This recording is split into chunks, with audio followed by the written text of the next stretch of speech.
بسم اللہ الرحمن الرحیم۔ چیپٹر ہے جی ناگاساکی، اگست 9، 1945۔ مکائیٹوواچی مارو جاپان کے شہر ناگاساکی کی تباہی کا چشمدید گواہ ہے۔ یہ تباہی امریکی ایٹم بم نے مچائی تھی۔ 9 اگست 1945 کا واقعہ ہے کہ مصنف اپنے گھر سے میڈیکل کالج جانے کے لیے تیار بیٹھا تھا کہ تیز روشنی کا دھماکہ ہوا اور ہوا کی زبردست لہر پیدا ہوئی۔ مصنف بھاگ کر غسل خانے میں چلا گیا۔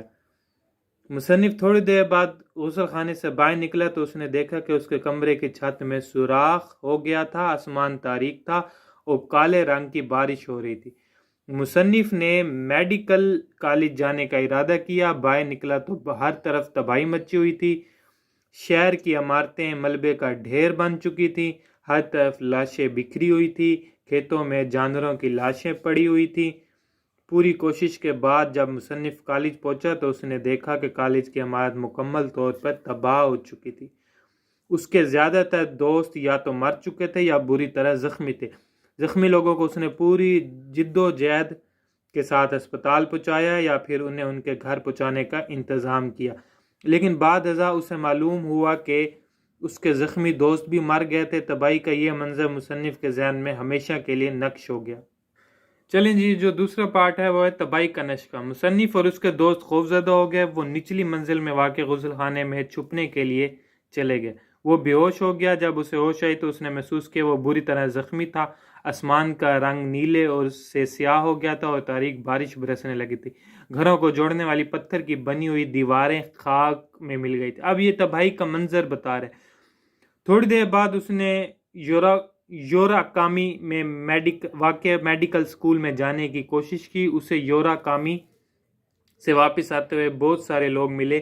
ان کے کپڑے چیتھڑوں میں بدل چکے تھے، جلد پھٹ کر چیتھڑے بن چکی تھی۔ وہ خالی نظروں سے اسے دیکھ رہے تھے اور بھوت لگ رہے تھے۔ اس نے اگلے دن یوراکامی جانا تھا۔ مصنف پیدل چل کر یوراکامی پہنچ گیا۔ یوراکامی کا قصبہ تباہی کا وسیع منظر پیش کر رہا تھا۔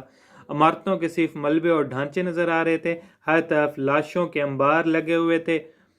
زخمی لوگ پانی کے لیے ترس رہے تھے لیکن وہ ان کے بغیر ہی دم توڑ گئے۔ سکول کے قریب مصنف کو مردوں اور عورتوں کی جلی ہوئی لاشیں دکھائی دی۔ مصنف تباہ شدہ کھیتوں میں ایک چیختی عورت کی آواز کو اپنے ذہن سے نہیں نکال سکتا۔ سڑک کے کنارے ایک مرا ہوا گھوڑا جس کا پیٹ پھول چکا تھا دکھائی دیا۔ میڈیکل سکول کا صرف ڈھانچہ دکھائی دے رہا تھا۔ مصنف کے بہت سارے دوست اس المناک حادثے میں مارے گئے۔ ان میں سے جو زندہ بچ گئے تھے وہ گر پڑے اور اگلے چند ہفتوں میں مر گئے۔ میڈیکل سٹوڈنٹ، ڈاکٹر، نرسیں اور مریض پانی کے لیے چلا رہے تھے۔